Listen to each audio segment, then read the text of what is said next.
I am a carrot, and you better treat me right, because if you plant me too deep, I am not coming up in your garden, and I need to be kept evenly moist. If you let me get dry, I will not come up. If you keep me too wet, I will not come up, and the temperatures have to be perfect. If it's too hot, no. If it's too cold, I will not grow for you. You better treat me right. I'm a carrot princess, and I'm very special, and you need to show me some respect.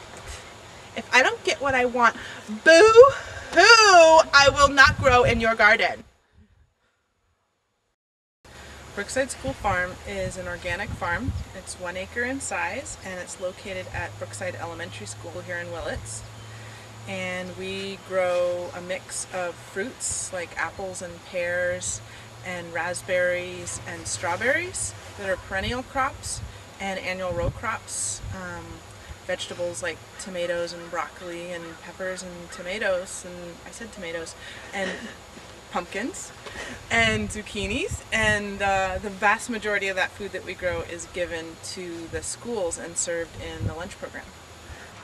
Brookside School Farm was started about 5 years ago with a grant from a group called the Post-Carbon Institute, and that was a 3-year grant to look at how food can be grown in a world where fossil fuels become increasingly expensive and hard to come by. And so they were doing, in the first 3 years of the farm was managed by a man named Jason Bradford, and he was instrumental in starting the farm and really did so much good work. He was working with an assistant farm manager named Chris Hansen in the first 2 years on the farm. And in the 3rd year, I took Chris's place as the farm manager's assistant, and then Jason moved away, and I stepped up into the farm manager role for the 4th year of the farm, which was last year, and now we're just in the early spring coming into our 5th year, so this will be my 2nd year managing the farm. And it's also going to be, this year that we're just starting now, 2011, is going to be our 2nd year not operating under the no off-farm inputs restriction that was given by the Post-Carbon Institute grant. And so right now we're using still organic methods, but we've been really grateful to accept donations. For example, we got a big truckload of compost donated that was from compost made from a whale that had washed up on the beach dead in Fort Bragg here in Mendocino County, and was collected by the compost making company Cold Creek, and they brought it to their facility and mixed it with the other materials that they needed to mix it with, and donated that compost to schools and nonprofit gardens all over the county. We received a big truckload, and it's just boosted the fertility of the farm, and it allows us to really have much higher yields than we were getting under the Post-Carbon Institute restrictions. We did very, very well with tomatoes in 2010. We put in 60 tomatoes, individual plants of a variety called Amish paste. And Amish paste is a high solids tomato with really good flavor, like aroma, but more flavorful and larger, and it's a old-fashioned heirloom, so we can save seeds and replant them. And we were in the hotter weeks in August at the peak, sometimes harvesting 200 pounds in a week, which I thought was pretty good. And then we had late frosts, and so we were harvesting right up into mid-November. I harvested 50 pounds of tomatoes still in November, one day in November, and overall I think it was approaching 3,000 pounds of tomatoes for the year, so over a ton, almost a ton and a half of tomatoes.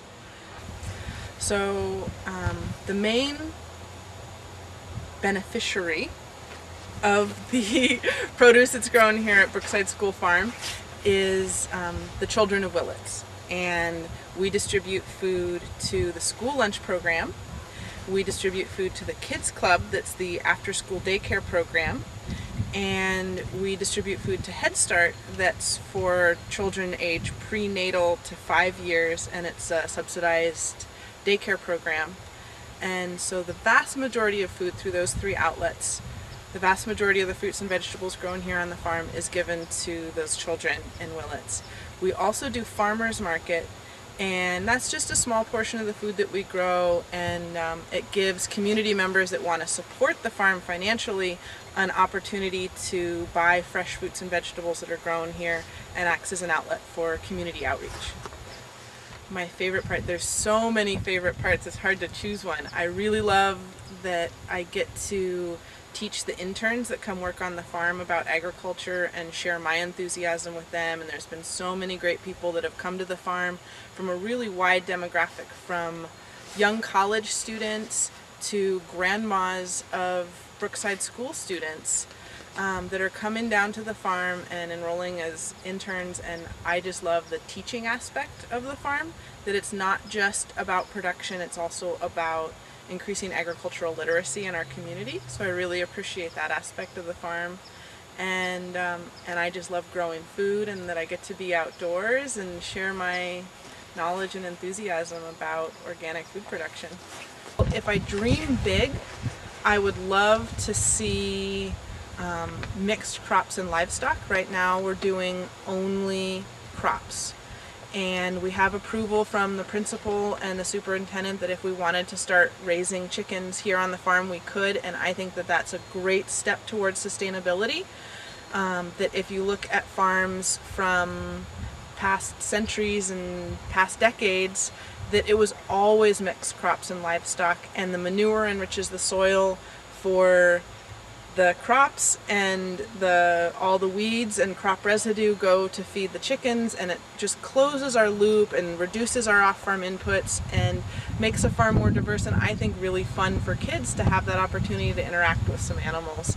And they serve eggs in the cafeteria, so we could be serving higher quality eggs with more nutrition in them, and nice orange big round yolks that are just tastier. Other things I'd like to see in the future is expanding volunteerism on the farm, bringing in more interns. We're going to be putting up a hoop house. I'm really excited about that. That should be happening this year, and that's going to increase our wintertime production. And our biggest challenge right now is not having enough labor. So if we get more people on the farm, more helping hands, we're going to have more production. And we've never had every bed in the garden producing because we just haven't had the labor to get it tilled and planted and harvested and weeded and everything taken care of on the farm to be able to get every bed into production. And if we're more successful with recruiting interns and volunteers, I think we'll really have even more healthy fruits and vegetables to give into the school program.